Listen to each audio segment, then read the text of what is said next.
Whether it was through the anime Gundam, the original Xbox game Mech Assault, or the Metal Gear series, most meta-nerds had a time in their childhood where they were mind-blown by the awesomeness that is a mech. But where are the mechs in Star Wars? Some can play a bit of a game with definitions and call any mechanized walking war machine a mech, which of course would include all of the all-terrain series walkers.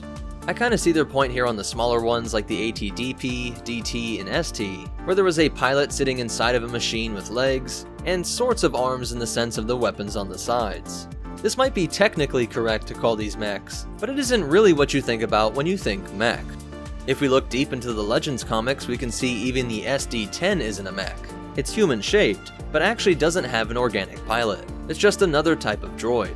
From here we can look at the Imperial Dark Trooper, and now we're getting a bit closer. Phase 1 Dark Troopers are droids as well, but the Phase 2 and 3 models are exosuits that are worn by humans.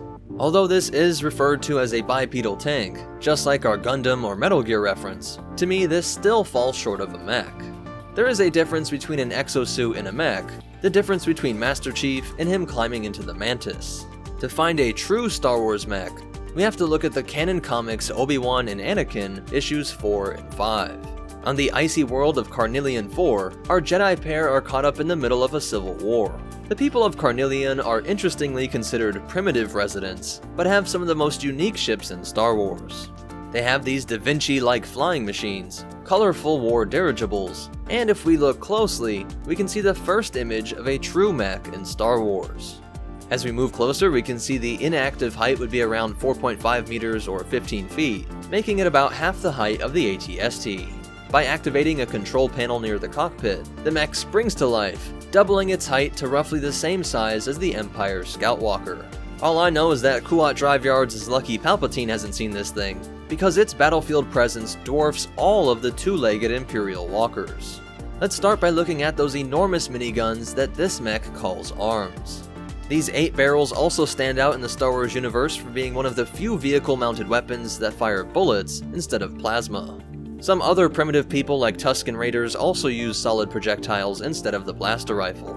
We know that for the Tuskens and many bounty hunters, they preferred slug rifles because you can melt down your own slugs from scrap metal found just about anywhere, whereas blaster rifles require Tabana gas, and so to get that stuff you have to show your face in a city with off-world trade. So it is likely that the people of Carnelian 4 developed their tech in relative isolation as well, considering the strange look of their vessels and slug-throwing miniguns.